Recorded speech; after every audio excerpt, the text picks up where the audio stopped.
ప్రియ శ్రోతలు, ఈ రోజున మనం నెహెమ్యా గ్రంథం 7వ అధ్యాయం అధ్యయనం చేయబోతున్నాము. మొదటి 4 వచనాలలో యెరూషలేము కాపుదల కోసం చేయబడిన భద్రత ఏర్పాట్లు, 5 నుండి 73వ వచనం వరకు మొదటి విడత యెరూషలేముకు వచ్చిన కుటుంబాల వివరాలు, వంశావళి చెప్పబడ్డాయి. వచ్చిన వారి జనసంఖ్య కూడా చెప్పబడింది. పనికి కావలసిన ప్రోత్సాహం లభించింది. ఎన్నెన్నో కానుకలు వచ్చాయి. ఈ అధ్యాయంలో ఎన్నో పేర్లు ఉన్నాయి. వివరాలు వినండి. ఈ అధ్యాయంలో 2 అంశాలు: దేవుని పట్టణం, దేవుని ప్రజలు. నెహెమ్యా మాట్లాడుతున్నాడు.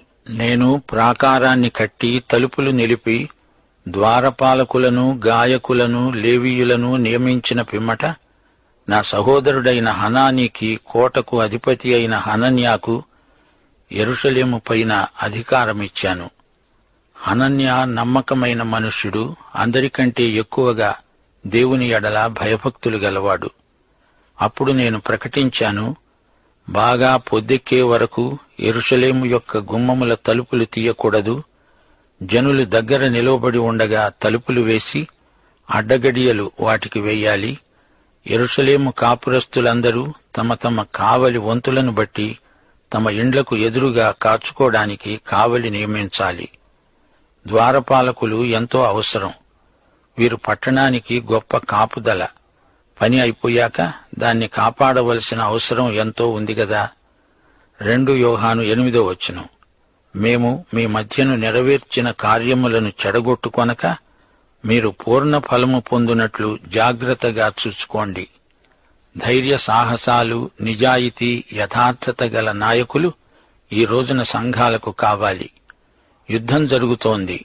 ఇది ఆత్యయిక పరిస్థితి అని మనం మర్చిపోకూడదు.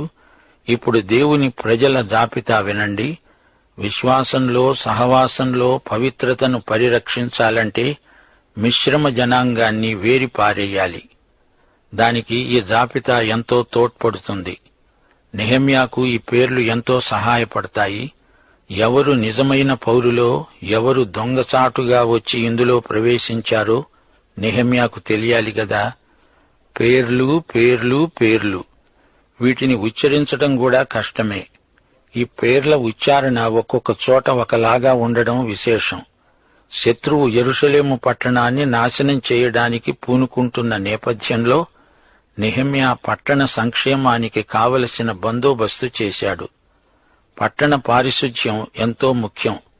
చెత్తా చెదారం అంతా శుభ్రం చేయాలి. ప్రాకారాలు, గుమ్మాల తలుపులు, ద్వారపాలకులు రాత్రింబగళ్లు ఎడతెగక సేవ చేస్తారు. శత్రువులు లోపల జొరబడకుండా కాపలా కాస్తారు. 1 కొరింథీ 5వ అధ్యాయం 11వ వచనం, సహోదరుడు అనబడినవాడు ఎవడైనా జారుడుగాని, లోభిగాని, విగ్రహారాధికుడుగాని, తిట్టుబోతుగాని, త్రాగుబోతుగాని, దోచుకునేవాడుగాని అయి ఉన్న ఎడల అట్టివానితో సాంగత్యము చేయకూడదు, భుజింపకూడదు. కపట సహోదరులను ద్వారపాలకులు లోపలికి రానివ్వరు. క్రైస్తవ సౌశీల్యము లేని వారితో సహవాసం చేయడం ప్రమాదకరం. అదే సమయంలో సిద్ధాంతపరంగా పవిత్రతను పాటించాలి. ఇంతకు సిద్ధాంతమంటే ఏమిటి? 2 తిమోతి 2వ అధ్యాయం 19వ వచనం, దేవుని యొక్క స్థిరమైన పునాది నిలకడగా ఉన్నది, ప్రభువు తన వారిని ఎరుగును అనేది. ప్రభువు నామమును ఒప్పుకునే ప్రతివాడు దుర్నీతి నుండి తొలగిపోవాలి అనేది దానికి ముద్రగా ఉన్నది. నిజంగా దేవుని బిడ్డలెవరో నీకు తెలియదు, నాకు తెలియదు. ప్రభువే తన వారెవరో ఎరుగును. వారిని మనమేమీ విమర్శించనక్కర్లేదు, తీర్పు చెప్పనక్కర్లేదు. దేవుడు తన వారిని ఎరుగును. వారితో సహవాసం చేయము అన్నంత మాత్రాన వారికి మనము తీర్పరులమని కాదు. సిద్ధాంతరీత్యా తీర్పు తీర్చకూడదు. ప్రభువు తన వారిని ఎరుగును. నెహెమ్యా గాయకులను నియమించాడు. సంగీతం సంతోషాన్ని, ఉత్సాహాన్ని కలిగించాలి. సంతోషం సగం బలం, ఆత్మానందం పూర్తి బలం. దేవుని యందలి ఆనందం వల్ల మనం బలమొందుతాము. ఎఫెసీ పత్రిక 5వ అధ్యాయం 18, 19 వచనాలు, మద్యంతో మత్తులై ఉండకండి, అందులో దుర్వ్యాపారమున్నది. అయితే ఆత్మపూర్ణులై ఉండండి. ఒకరినొకడు కీర్తనలతోనూ సంగీతములతోనూ ఆత్మ సంబంధమైన పాటలతోనూ హెచ్చరిస్తూ మీ హృదయములలో ప్రభువును గూర్చి పాడుతూ కీర్తిస్తూ ఉండండి. ఆనందించండి. మరల చెబుతాను, ఆనందించండి. క్రీస్తునందలి ఆనందం ఆధ్యాత్మిక సంగీతంలో చక్కగా వ్యక్తమవుతుంది. సామెతలు 18వ అధ్యాయం 16వ వచనం, ఒకడు ఇచ్చే కానుక వానికి వీలు కలుగచేస్తుంది, అది గొప్పవాని ఎదుటికి అతణ్ణి రప్పిస్తుంది. దేవుడు నీకిచ్చిన తలాంతులకు అనుగుణమైన సేవాస్థానాన్ని కల్పిస్తాడు. హనానీ నెహెమ్యాకు సొంత సోదరుడు కాడు, వరసకు సోదరుడవుతాడు. షూషను కోటలో ఉండగా ఇతడే వచ్చి నెహెమ్యాకు ప్రాకారాల శిథిలావస్థను గురించి తెలియచేశాడు. ఈ వ్యక్తిని నెహెమ్యా అంతకు ముందే ఎరుగును. అతనికి నెహెమ్యా గొప్ప బాధ్యత అప్పగించాడు. అతడు విశ్వసనీయుడు, దేవునికి భయపడేవాడు. ఈ రెండూ గొప్ప అర్హతలు. 1 కొరింథీ 4వ అధ్యాయం 2వ వచనం, గృహ నిర్వాహకులలో ప్రతివాడు నమ్మకమైన వాడై ఉండడం ఆవశ్యకం. సోదరుడా, సోదరి, నీ విశ్వసనీయత ఏ స్థాయిలో ఉంది? నీ కాపరి నిన్ను నమ్మగలడా? నీ తోటి క్రైస్తవ సోదరుడు నీ మీద ఆధారపడగలడా? నీకెంత విద్య ఉన్నా విశ్వసనీయత లోపిస్తే అంతా వృధా, అంతా వ్యర్థం. పగటివేళ లోపలికి ఎవరు వచ్చింది, బయటికి ఎవరు పోయింది బహు జాగ్రత్తగా పరిశీలించబడుతుంది. రాత్రిపూట మెళుకువగా ఉండి పహరా కాస్తారు. ప్రతి వ్యక్తి తన ఇంటిని తానే కాపాడుకోవాలి. మార్కు శుభవార్త 13వ అధ్యాయం 37వ వచనం, ప్రభు అంటున్నాడు, నేను మీతో చెబుతున్నది అందరితో చెబుతున్నాను, మెళుకువగా ఉండండి. ప్రతి విశ్వాసి సర్వకాల సర్వావస్థల్లో పాటించవలసిన ఆజ్ఞ ఇది.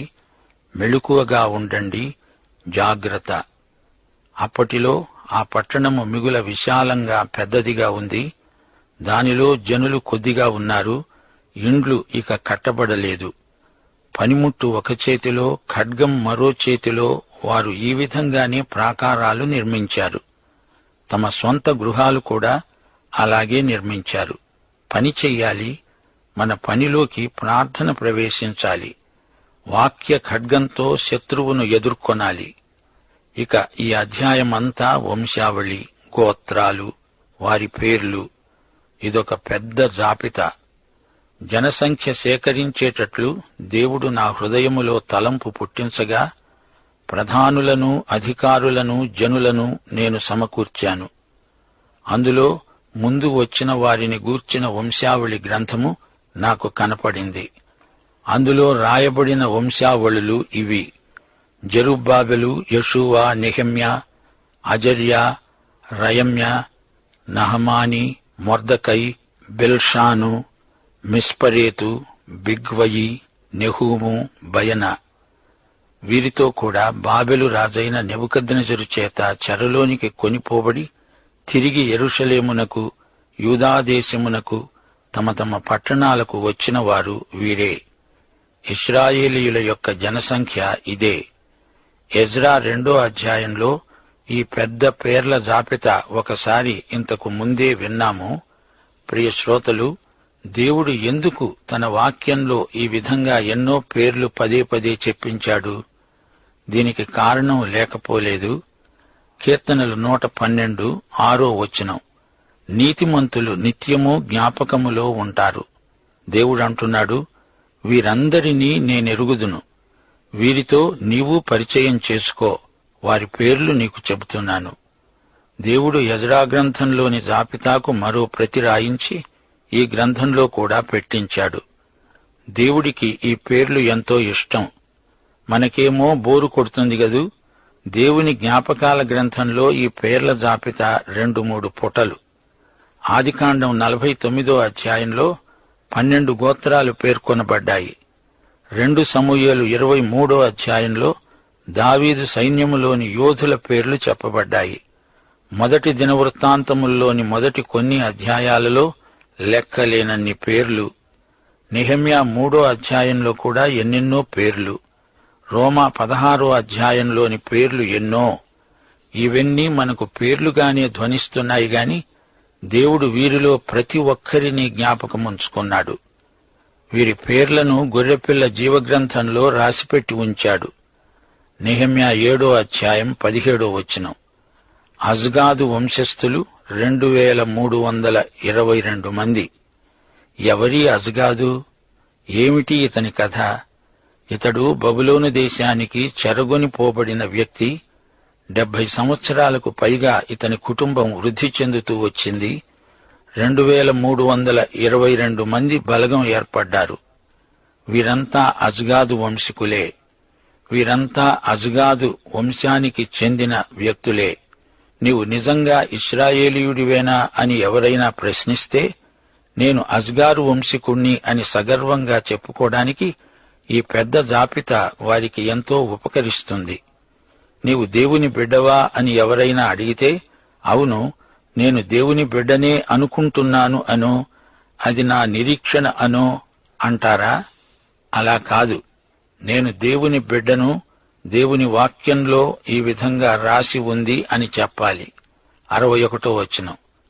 తేల్ మెలెహు, తేల్ హర్ష, కెరూబు, ఆదోను, ఇమ్మేరు మొదలైన స్థలముల నుండి వచ్చినవారు తాము ఇశ్రాయేలీయుల సంబంధులో కారో తెలపటానికి తమ ఇంటి పేర్లైనా తమ వంశావళి పత్రిక అయినా కనపరచలేకపోయారు. తాము అసలు ఇశ్రాయేలీయులు అవునో కాదో రుజువుపరుచుకోలేక, కావలసిన ధృవీకరణ పత్రికలు చూపలేక చాలామంది చిక్కులో పడిపోయారు. మనమైతే దేవుని బిడ్డలము అని దేవుడే ధృవపరిచాడు. 1 యోహాను 5వ అధ్యాయం 12వ వచనం. దేవుని కుమారుణ్ణి అంగీకరించేవాడే జీవము గలవాడు. దేవుని కుమారుణ్ణి అంగీకరించనివాడు జీవము లేనివాడే. నీవు దేవుని బిడ్డవు అనడానికి దేవుని వాక్యమే ధృవీకరణ పత్రం. వంశావళిలో తన పేరున్నదని రుజువు చూపాలి. ఈ రోజున మన రుజువు పరిశుద్ధాత్మ. మనము దేవుని బిడ్డలమని ఆత్మ మన ఆత్మతో సాక్ష్యమిస్తున్నాడు.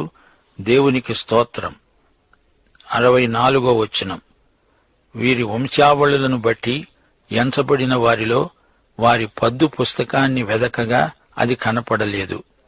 వారు అపవిత్రులుగా ఎంచబడి యాజకులలో ఉండకుండా వేరుపరచబడ్డారు. వంశావళిని బట్టి వారి పుట్టుక నిర్ధారణకు వస్తుంది. ప్రియ సోదరుడా, సోదరి, నీవు రక్షించబడినా ఆ సంగతి నీవు వాక్య సాక్ష్యాధారాలతో తెలుసుకొని ఉండాలి. 1 పేతురు 3వ అధ్యాయం 15-16 వచనాలు. నిర్మలమైన మనస్సాక్షి గలవారై మీలో ఉన్న నిరీక్షణను గూర్చి మిమ్మును హేతువు అడిగే ప్రతివానికి సాత్వికముతో భయముతో సమాధానము చెప్పటానికి ఎల్లప్పుడూ సిద్ధముగా ఉండి మీ హృదయములందు క్రీస్తును ప్రభువుగా ప్రతిష్ఠించుకోండి. 65వ వచనం. అధికారి వారితో చెప్పాడు, ఊరీము తుమ్మీము అనే వాటిని ధరించుకొని ఒక యాజకుడు ఏర్పడే వరకు అతి పరిశుద్ధ వస్తువులను మీరు తినకూడదు. ఊరీము తుమ్మీము ద్వారానే యాజకుడు అని గుర్తింపు. ఈ 2 రాళ్లు యాజకుని విధాన పథకంలో అమర్చి ఉంటాయి. దేవుని చిత్తమేదో పరీక్షించి తెలుసుకునేటందుకు ప్రధాన యాజకుడు ఊరీము తుమ్మీము అనే పాచికలను ప్రయోగిస్తాడు. అయితే ఈ రోజున దేవుని చిత్తాన్ని గుర్తించేటందుకు దేవుని వాక్యము చాలు. దేవుని వాక్యం ప్రకారం మనకు నిత్య జీవ ప్రాప్తి లేఖనములలోని క్రీస్తునందే కలుగుతుంది. 73వ వచనం.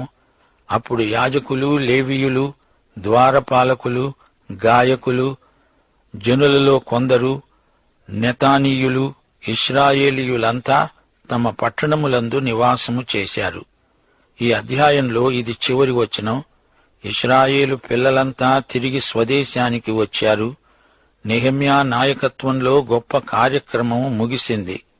అయినా ఇంకా నెహెమ్యా చేయవలసిన గొప్ప కార్యాలు మిగిలి ఉన్నాయి. సోదరీ సోదరులారా, నెహెమ్యా గ్రంథం ఎంత ఆసక్తిదాయకమైనదో చూచారా? దేవుడు తన సేవ కోసం పనివారిని పిలుస్తాడు, ఏర్పరచుకుంటాడు. ఏర్పరచుకొనబడిన వారు ఎంతో నమ్మకమైన వారు. అందుచేత మన దేవుడు ఆయన పనివారు కలిసి విజయం సాధించిన వారవుతారు. దేవుడు నిన్ను అంగీకరించడం చాలదు, నిన్ను ఆమోదించాలి కూడా. ప్రకటన 17:14 ఆ రాజులు గొర్రెపిల్లతో యుద్ధం చేస్తారు గాని గొర్రెపిల్ల ప్రభువులకు ప్రభువు రాజులకు రాజు అయి ఉన్నందున తనతో కూడా ఉండినవారు పిలువబడిన వారై ఏర్పరచబడిన వారై నమ్మకమైన వారై ఉన్నందున ఆయన ఆ రాజులను జయిస్తాడు. గమనించాలి, పిలువబడిన వారు అనేకులు, అందులో ఏర్పరచబడిన వారు కొద్దిమంది. తిరిగి వీరిలో నమ్మకమైన వారు ఇంకా కొద్దిమంది. నమ్మకమైన వారు విశ్వసనీయులే జయిస్తారు. వీరందరూ యేసు ప్రభువు చేత ఆమోదించబడిన వారు. యేసు ప్రభువు ఈ లోకంలో సంచరించిన రోజుల్లో పెద్ద జనసమూహాలు ఆయన్ను నమ్మాయి. అయితే తనను తాను ఆయన వారి వశము చేసుకోలేదు. వారు ఆయనను వెంబడించలేదు. ఆ తరువాత 70 మంది మాత్రమే ఆయన్ను వెంబడించారు. ఈ 70 మంది ఆదికాండం 10వ అధ్యాయంలోని 70 జాతులకు కేటాయించబడిన వారు. కావాలంటే మీరు లెక్కపెట్టి చూడండి. ఆ తరువాత 12 యేసు ఏర్పరచుకున్నాడు. ఇది 3వ గుంపు. 3 గుంపులు అన్నాము కదా. పిలువబడిన వారు, ఏర్పరచుకొనబడిన వారు, నమ్మకమైన వారు. 12 అపొస్తలులలో నుండి యేసు ప్రభువు తిరిగి 3 పేతురు, యాకోబు, యోహానులను ప్రత్యేకించుకున్నాడు. ఈ 3 యేసు పునరుత్థాన మహిమను చూచిన ధన్యులు. 2 పేతురు 1:17 ఆయన మాహాత్మ్యమును మేము కన్నులారా చూచాము అంటున్నాడు పేతురు. వీరు 3 పేతురు, యాకోబు, యోహాను. వీరు మాత్రమే యేసు రూపాంతర మహిమను చూచినవారు. వీరే ఫిలిప్పి 3:14 ప్రకారం క్రీస్తునందు దేవుని ఉన్నతమైన పిలుపునకు కలిగే బహుమానము పొందినవారు. వీరు గురి వద్దకే పరిగెత్తినవారు. ఇలాంటి వారే దేవుని ఆమోదముద్ర పొందినవారు. ఈ చివరి గుంపులో ఉన్నవారే జయించేవారు. ఈ గుంపులో నీవున్నావా సోదరుడా, సోదరి? జయించేవారికే ప్రభువు శ్రేష్టమైన బహుమానాలిస్తాడు. గిద్యోను సైన్యం మొదట 32,000 మంది, ఆ తరువాత 10,000 మంది మిగిలారు. అయితే చిట్టచివరికి పరీక్షలో గెలిచిన వారు 300 మంది మాత్రమే. నమ్మకమైన వారు చిన్న గుంపు. నెహెమ్యా అందులో ఉన్నాడు. పాఠం సమాప్తం. ప్రభు అయిన యేసుక్రీస్తు వారి కృప, తండ్రి అయిన దేవుని ప్రేమ, పరిశుద్ధాత్మ యొక్క అన్యోన్య సహవాసము మనకు సదాకాలము తోడై ఉండునుగాక. ఆమె. 1. వంశావళిలో పేరు ఉందో లేదో చూసుకోవాలి. లేకపోతే వారికి సమాజంలో స్థానం లేదు. అలాగే మన పేర్లు జీవగ్రంథంలో ఉంటే ఆనందించాలి. లేకపోతే మనమెంత గొప్పవారమైనా పరలోకంలో గుర్తింపు ఉండదు. 2. శత్రువుల నుండి కాపుదల కోసం ద్వారపాలకులు మెళుకువగా ఉండాలి. దేవుడు మనకు అప్పగించిన దానిని సైతాను బారిని పడకుండా మనం ద్వారపాలకులమై కాపాడుకోవాలి. 3. పిలువబడిన వారిలో నుండి ఏర్పరచబడిన వారిని, తిరిగి వారిలో నుండి విశ్వసనీయులైన వారిని దేవుడు ప్రత్యేకిస్తాడు. విశ్వసనీయులు కొద్దిమంది అయినా వారిదే రాజ్యం. చిన్నమంద భయపడకు, నీదే రాజ్యం అన్నాడు ప్రభు. 4. విశ్వాసం, విజయం. ఈ రెండూ ఒకటే. ఇక్కడి విశ్వాసులే పరలోకంలో విజేతలు. లోకాన్ని జయించే విజయం మన విశ్వాసమే. 5. పరిశుద్ధత విశ్వాసుల ప్రత్యేకత. ఆధ్యాత్మిక సంగీతం ఆనందానికి మూలం. సంగీతం శరీర వినోదానికి కాదు, ఆత్మానందానికి దోహదపడుతుంది. సువార్త సంగీతంలో మనకు ఉజ్జీవం రావాలి. ఇవి నేటి పాఠంలోని ముఖ్యాంశాలు.